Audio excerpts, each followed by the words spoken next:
అయితే నూజివీడులో గౌతు లచ్చన్న గారి విగ్రహావిష్కరణకు మీరు అటెండ్ అయింది. పెద్ద దుమారమే లేచింది. చాలామంది టీడీపీ క్యాడర్ కానివ్వండి, టీడీపీ నాయకుల మనోభావాలు దెబ్బతిన్నాయి. కోర్స్ మీరు క్లారిటీ ఇచ్చారు అప్పుడు. బట్ నేను తెలుసుకోవాలనుకున్నది ఏంటంటే, ఆ విషయం జరిగిన తర్వాత చంద్రబాబు గారు కానీ, లోకేష్ గారు కానీ, లేకపోతే పార్టీ అధిష్టానం వాళ్ళ తరపున కానీ ఎవరైనా మీతో మాట్లాడారా? మిమ్మల్ని అడిగారా? అసలు ఏం జరిగింది అప్పుడు? అయితే మీరు అన్నారే సోషల్ మీడియాలో ఎవ్వరూ ఎవరికి పే చేయట్లే. నిజంగా పార్టీ మీద ప్రేమతో పార్టీకి ఎటువంటిది కాస్త ఇబ్బంది కలిగినా మానకే ఇబ్బంది కలుగుతుందని వాళ్ళకి వాళ్ళు రెస్పాన్సిబిలిటీ తీసుకున్నాయి. ఒక విధంగా చెప్పాలంటే పార్టీని ఎక్కువగా ప్రేమించే పార్టీ లవ్వర్స్ ఆ రోజు రియాక్ట్ అయ్యారు. నాకు తెలిసి జరిగినా తెలియక జరిగినా ముఖ్యంగా అవతల స్థానంలో ఉన్న అతను జోగి రమేష్ కాకుండా ఇంకెవరన్నా అయ్యుంటే అంత వ్యతిరేకత వచ్చుండేది కాదేమో. ఆ జోగి రమేష్ గారు అని ఒక మాజీ మంత్రి గారు గతంలో చంద్రబాబు నాయుడు గారి ఇంటి మీదకి ఒక 10, 20, 30 బండ్లు తీసుకుని ఇంటిని ధ్వంసం చేస్తానన్న వ్యక్తి కాబట్టి ఆ లెవెల్లో ఆ రోజు అటువంటి వ్యతిరేకత వచ్చింది. అయితే నేను ఆ రోజు క్లారిటీ ఇచ్చాను. ఆ కార్యక్రమం డిసెంబర్ 15 ఉందని అక్టోబర్లో మాకు జరిగిన అసెంబ్లీ టైంలో నూజివీడికి సంబంధించిన గౌడ సంఘీయులు, లచ్చన గారి అభిమానులు ఆ కార్యక్రమానికి ఆయన మనవరాలుగా మీరు రావాలి అన్నారు. నూజివీడి కాన్స్టిట్యున్సీ నాది కాదు. నా కార్యక్రమం నా కాన్స్టిట్యున్సీలో జరిగితే ఎవరు వస్తారు, ఎవరు వెళ్తున్నారని నేను తెలుసుకోగలను. ఆ రోజు అక్కడికి కొనకల నారాయణ గారు అని నాకు ఆయన్ని నేను మేనమామ అంటాను. మా పెద్దలతో కలిసి వెళ్ళినప్పుడు మంత్రి గారు వచ్చి బండి ఎక్కాక సడన్గా ఆయన వచ్చి ఎక్కారు. అంతవరకు జోగి రమేష్ గారు అని ఒక వ్యక్తి వస్తున్నట్టు కూడా నాకే కాదు అక్కడ ఉన్న పెద్దలకు కూడా తెలుసో తెలీదో నాకు తెలియదు, కానీ ఎవరు అది ఊహించలేదు. తర్వాత మీరు అడగలేదా కొనకళ్ళ నారాయణ గారిని కానీ ఎవరిని మీరు అడగలా? మీకు తెలుసా ఆయన వస్తున్నారా ఏంటి అసలు? తర్వాత మీరు అడగలేదు? అది జరిగి ఆ మీటింగ్ అవుతుండగానే నా వర్షన్ నేను ఇచ్చేసి నేను అక్కడ నుంచి వచ్చేసాను. నెక్స్ట్ డే మార్నింగ్కి ఇది మొదలైంది. ఓకే. మొదలైనప్పుడు టు బీ ఫ్రాంక్ అక్కడ ఏం జరిగిందో అర్థం చేసుకునే వాళ్ళు పెద్దవాళ్ళు ఉంటారు కాబట్టి. అయితే సోషల్ మీడియాలో అయ్యింది. ఇప్పుడు సోషల్ మీడియాలో ఫస్ట్ మొదలైతే అప్పుడు అది ఛానల్స్కి పేపర్స్కి వస్తుంది. ఛానల్స్ కన్నా పేపర్స్ కన్నా ఇమీడియట్గా రియాక్ట్ అయితే సోషల్ మీడియా. అవును. సో దాన్ని అనవసరంగా పెద్దది చేశారు. అందులో వైసీపీ వాళ్ళు ఉండొచ్చు, టీడీపీ వాళ్ళు ఉండొచ్చు. అయితే నాకు కానీ నా తప్పు లేదని అర్థమైంది అనుకుంటాను. నన్ను ఎక్స్ప్లెనేషన్ ఇమ్మని అడగలేదు. అయితే పార్టీ పెద్దలు కానివ్వండి, సీనియర్ నాయకులు కానివ్వండి, ఎవరు ఓన్లీ సోషల్ మీడియాలోని జరిగిన అదే శిరీష వెళ్ళింది, శిరీష వెళ్ళకూడదు, ఎంత ధైర్యం అన్నది చూసి. అయితే మీకు ఎవ్వరు ఫోన్ చేయాల? సీనియర్ నాయకులు కూడా, టీడీపీ సీనియర్ నాయకులు కూడా ఎవరు చేయలేదు.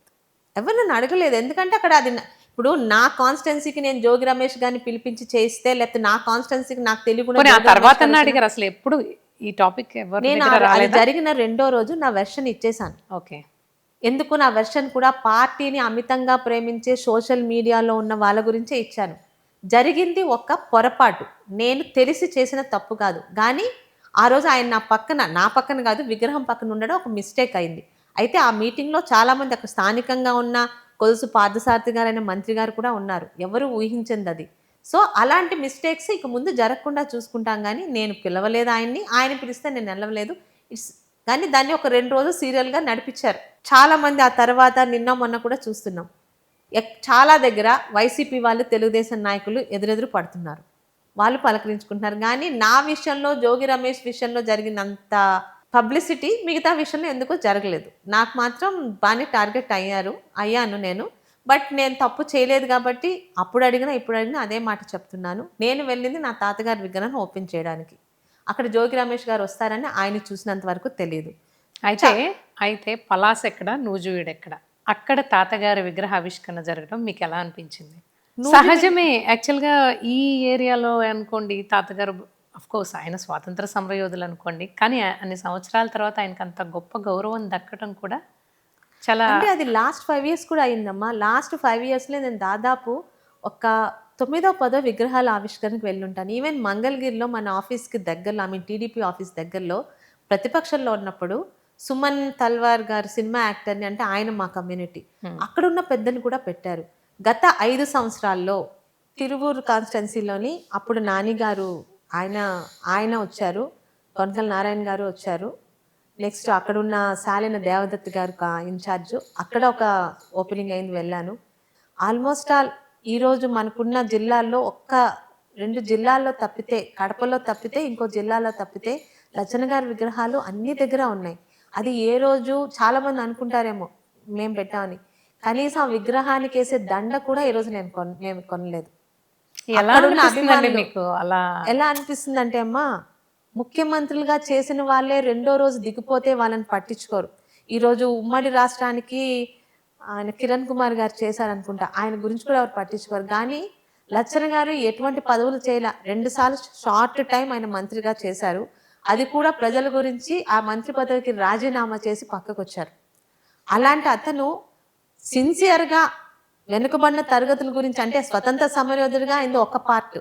స్వతంత్రం వచ్చాక కూడా ఇంకా చాలా మందికి స్వతంత్రం రావట్లేదు వెనుకబడిన తరగతులు గాని, ఈరోజు అందరూ అధికారం గురించి పాదయాత్ర చేస్తున్నారేమో. 2 తెలుగు రాష్ట్రాల్లో అసలు పాదయాత్ర అనేది ఇచ్చాపురం నుండి రైతులను తీసుకొని మెద్రాస్ వరకు ఎటువంటి సౌకర్యాలు లేని టైంలోని రైతుల గురించి పాదయాత్ర చేసిన మొట్టమొదటి వ్యక్తి సర్దార్ గౌతులచ్చన్ గారు. అది అందరికీ తెలుసు. అయితే సోషల్ మీడియా లేదు. వాటి గురించి మనం ఇప్పుడు చెప్పుకోలేం. లచ్చన్న గారు ఈరోజు ఆయన మా తాతయ్య గారు చనిపోయి 2006లో చనిపోయారు. 20 ఇయర్స్ అయిపోతుంది. అయినా కూడా ఈ రోజుకి నన్ను సేవ్ చేస్తుందంటే ఆయన చేసిన మంచితనమే. గత 5 సంవత్సరాలు తెలుగుదేశం పార్టీ అపోజిషన్గా ఉండగా ఇదే అప్పలరాజు లాంటి వాళ్ళు ఎంతో మంది ఇబ్బంది పెట్టినా ఈవెన్ ఆ రోజు వైసీపీ పార్టీలో ఉన్న లచ్చన్న గారి అభిమానులు కూడా లచ్చన్న గారి కుటుంబం జోలికి వస్తే మర్యాద ఉండదు, అది అప్పలరాజు అయినా ఏ రాజైనా అని వార్నింగ్ ఇచ్చేలా చేశారంటే ఆయన వెనుకబడిన తరగతులకి బీసీలకు చేసిన మంచితనమే. ఎక్కడ కూడా లోకల్ గా ఉన్న అభిమానులు ఆయన వెనుకబడిన తరగతులకి చేసిన not only my own caste, all BC circles వెనుకబడిన తరగతుల గురించి ఆయన చేసిన పోరాటానికి ఈ రోజు ఆయన చనిపోయిన ఇన్ని సంవత్సరాలు కూడా ఆయన విగ్రహాలు మేము పెడతాము. కాళహస్తిలో ఉంది. ఆ కాళహస్తిలో పెట్టింది కూడా వైసీపీ హయాంలోనే. ఓకే. అవును. అసలు తాతగారి పేరు చెప్పగానే, లచ్చన్న గారి పేరు చెప్పగానే మీకు గుర్తొచ్చేదేంటి? ఆయనతో మీకున్న అనుబంధం ఏంటి? రాజకీయాల్లోకి వచ్చినంత వరకు తాతయ్య అంటే ఒక ఫ్రీడమ్ ఫైటరు. తాతయ్యతో టెంపుల్స్కి వెళ్తే ముందు వెళ్ళిపోయి దర్శనం చేసుకోవచ్చు అన్న తప్పితే ఆయన ఇంపార్టెన్స్ అంత తెలిసేది కాదు. అయితే చిన్నప్పుడు ఆయన పుట్టినరోజులకి అప్పట్లోని లీడర్స్ కన్నా కుముద్ బెంజోషి గారు కానీ, లేకపోతే నేదురుమల్లి జనార్దన్ రెడ్డి గారు, రాజేష్ పైలట్ గారు, అదేస్ అంటే మేము అప్పుడు 8th 9th చదువుతున్నప్పుడు గుర్తున్నవి. రాజేష్ పైలట్ గారు, నేదురుమల్లి జనార్దన్ రెడ్డి గారు, ఇలాంటి నాయకులు వస్తుంటే ఓకే తాతయ్య ఒక సమ్ ఇంపార్టెంట్ పర్సన్. ఇప్పుడు కదా సోషల్ మీడియా వల్ల ప్రతి ఒక్కరికి రాజకీయం అంటే అంత, ఈవెన్ స్కూల్కి వెళ్ళే పిల్లలు కూడా చెప్తున్నారు. కానీ నేను నా పెళ్ళయి మా నాన్నగారు ఒకసారి ఓడిపోయినప్పుడు కూడా మాకు అంత ఇంపార్టెన్స్ తెలియదు. ఓహో గెలిచారు ఓడిపోయారు అంతే కదా అనుకున్నాం. ఈరోజు because of the social media ప్రతి దానికి పాలిటిక్స్ అవసరమని పిల్లల్లో కూడా వెళ్ళిపోయింది. సో తాతయ్య గారు ఒక ఇంపార్టెంట్ మనిషి అని తెలుసు తప్పితే ఈరోజు ఆయన ఇంపార్టెన్స్ ఎక్కడికి వెళ్ళినా నిజంగా టు బి ఫ్రాంక్ చెప్తున్నానమ్మా, లాస్ట్ 5 years నన్ను కాపాడింది ఏంటంటే నా చుట్టూ ఒక వాల్ లాగా, ప్రొటెక్టివ్ వాల్ లాగా లచ్చన్న గారు, శివాజీ గారు చేసిన మంచితనం. లేకపోతే ఇంతమంది నాయకుల్ని ఇబ్బంది పెట్టిన వైసీపీ వాళ్ళు నా జోలికి అంత పర్సనల్గా ఒక్క సిబిఐ కేసు పెట్టారు. వీళ్ళ వల్ల సిఐడి కేసు పెట్టారు. రోజంతా నన్ను ఉంచారు. కనీసం వాటర్ కానీ ఫుడ్ కానీ ఇవ్వకుండా ఇబ్బంది పెడితే నేను మెంటల్గా బ్రేక్ అవుతానని. ఆ రోజు చంద్రబాబు నాయుడు గారు గంటకి ఫోన్ చేస్తూనే ఉన్నారు లాయర్కి. ఏమైంది అమ్మాయికి, లోపల ఏమైంది, అమ్మాయి సేఫ్గా ఉందా లేదా అంటే ఆ రోజు కూడా నన్ను రిమాండ్కి పంపించాలని చెప్పి వదిలింది. ఎందుకంటే లచ్చన్న గారి మనవరాల జోలికి వస్తే అప్పటికే పోలీస్ స్టేషన్ అక్కడ డిఐజీ ఆఫీస్ దగ్గరికి చాలా మంది చేరుకుంటున్నారు, ఇది బ్యాడ్ అవుతుంది అని చెప్పి భయపడి నన్ను వదిలారు. ఓకే. సో ఒక విధంగా ఆయన మంచితనం, నాన్నగారి నిజాయితీ నన్ను కాపాడింది. ఫస్ట్ ఆఫ్ ఆల్ పార్టీ కూడా నాతో ఉంది. ఎప్పుడైనా మీరు నియోజకవర్గంలోకి వెళ్ళినా అంటే లచ్చన్న గారితో ఉన్న అనుబంధంతో ఆ ఏజ్ గ్రూప్ నుంచి మీకు వచ్చే కామెంట్స్ ఏంటి? అంటే ఏం మాట్లాడుతుంటారు? మీతో ఏమన్నా చెప్తుంటారా? తాతగారి సమకాలికులు లేరు కానీ ఆయన చూసిన వాళ్ళు, ఆయనతో పనిచేసిన వాళ్ళు ఉన్నారు. ఇప్పుడు వాళ్ళు అబౌవ్ 80, 90 కూడా ఉంటారు. మీ నాన్నకి రాలేదు కానీ మీ తాతయ్య ధైర్యం, మాట తీరు, మీ నాన్న సాఫ్ట్ నీకు వచ్చింది అని, నిన్ను చూస్తే తాతయ్య గారిలా ఉన్నావు అని, సేమ్ మాట తీరు అలా ఉన్నా అంటున్నప్పుడు ఏమనిపిస్తుంది మీకు?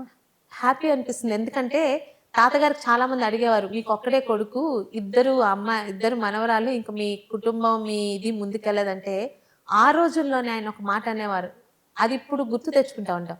అమ్మాయిలు అబ్బాయిలు అయితే ఏంటండి, మన ఇంటి పేరు ముందుకు తీసుకెళ్ళడానికి అమ్మాయిలన్నా ఒకటే అని. అది ఈరోజు చంద్రబాబు నాయుడు గారి రూపంలో నాకు రాజకీయాల్లోకి రావడం, ఒక అవకాశం రావడం.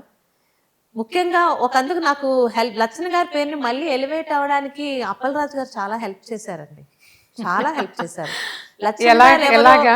లచ్చన్న గారెవరో ఈ జనరేషన్ వాళ్ళకి తెలియని టైంలో అవాకులు చెవాకులు మాట్లాడి ఇక్కడున్న లచ్చన్న గారి విగ్రహం గురించి, ఆ విగ్రహం గురించి ఆయన మాట్లాడినందుకు ఆ విగ్రహం దగ్గరికెళ్ళి మేము ధర్నా చేస్తానన్న రోజు మొత్తం జిల్లా అంతా నాయకులందరినీ హౌస్ అరెస్టులు చేసి, ఎక్కడెక్కడో ఉన్న లచ్చన్న గారి అభిమానులు, వాళ్ళ కుటుంబాలు కూడా లచ్చన్న గారి జోలికి ఇలా వస్తున్నాడేంటి అని రియాక్ట్ అయ్యేలా చేసి, మళ్ళీ లచ్చన్న గారి విగ్రహాన్ని ఈ రోజు ఎక్కడో దగ్గర పెడుతున్నారు.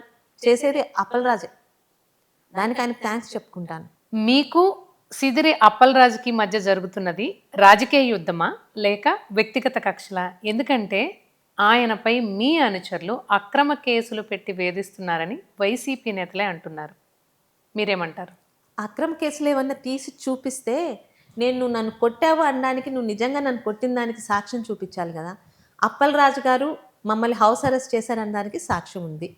అప్పలరాజు గారు నా మీద సిఐడి కేసు పెట్టించి నన్ను పోలీస్ స్టేషన్ అదే డీజీపీ ఆఫీస్కి పిలిపించి నన్ను రోజంతా ఇంట్రాగేట్ చేశారనడానికి సాక్ష్యం ఉంది. నా ఇంటి మీద దాడి చేయడానికి సాక్ష్యం ఉంది. అప్పలరాజు మీద ఏ కేసులు పోలీస్ స్టేషన్లో ఉన్నాయి, అవి ఎందుకు పెట్టారు బయటకు వచ్చి మాకుడు వైసీపీ వాళ్ళ నోట్లోంచి తన్నినా నిజాలు రావు. అప్పలరాజు గారు పోలీస్ స్టేషన్ ముందు కూర్చొని పోలీస్ స్టేషన్ని తగలపెడతాను, దీనికి పచ్చరంగులు వేస్తాను అన్నందుకు ఆయన మీద కేసు పెట్టారా? గౌతు శిరీష అప్పలరాజు గారు ఇంట్లో ఉంటే ఆయన మీద వెళ్ళి కేసు పెట్టిందని పెట్టారా? మీరు ఈ మాట అన్నందుకైనా పోలీస్ స్టేషన్లో ఆయన మీద ఎన్ని కేసులు ఉన్నాయో బయటకు తీపిచ్చి, అవి కారణాల వల్ల, అంటే ఈరోజు ధర్నా చెయ్యొద్దని గవర్నమెంట్ చెప్తే బయటకెళ్ళి ధర్నా చేసినందుకు పెట్టిన పెట్టి కేసులా? గౌతు శిరీష ఏమైనా ఆయన మీద మర్డర్ కేసులు, మానభంగం కేసు పెట్టిందా? అది ఒకసారి చూడండి. అప్పలరాజు గారు నోరు తెరిస్తే అబద్ధాలు, జగన్మోహన్ రెడ్డి లాగా నిజాలు చెప్పడు. నాకు ఆయన మధ్య ఉన్నది వ్యక్తిగతంగా ఏమీ లేదు. ఆ రోజు లేదు, ఈ రోజు నాకు లేదు. ఆ రోజు నేను వ్యక్తిగతంగా వెళ్ళలేదు. అప్పలరాజు వెళ్ళారు. ఎందుకంటే గౌతు కుటుంబం, గౌతు అన్న పేరు, ఆ బ్రాండ్ చూస్తే ఆయనకి భయం. ఏదో గాలివాటంగా గెలిచాను కానీ మళ్ళీ గౌతు కుటుంబం వెనక్కి వస్తుంది అనే భయానికి ఒక మహిళనైన నన్ను, నా భర్త ఇంటి పేరుతోనో లేకపోతే నా భర్త కులం పేరుతోనో నా ఫోటోలను మార్ఫింగ్ చేసి నీచాతి నీచమైన 200 పేజెస్ ఫైల్ ఉందమ్మా. అదే రోజు చూసుకుంటాను నేను. ఎంత నీచంగా నన్ను ఏడ్పించాడో ఈరోజు నేను అనుకుంటే చాలామంది ఎక్స్పెక్ట్ చేశారు, నేను రాగానే అతన్ని మనుషుల్ని అలాగే రాత్రుల పూట తీసుకెళ్ళి పోలీసులతో కొట్టించి మరుసటి రోజు ఇంటి ముందు పడేసి, కానీ ఆయన చేస్తే అలాంటి మాజీ పశువుల మంత్రికి నాకు తేడా ఉండాలి కదా. నేను వచ్చింది డెవలప్మెంట్ చేయడానికే. నాకు ఆయనకి వ్యక్తిగతంగా ఏమీ లేదు. కానీ ఈ రోజుకి కూడా ఆయన వ్యక్తిగతంగానే వెళ్తున్నాడు.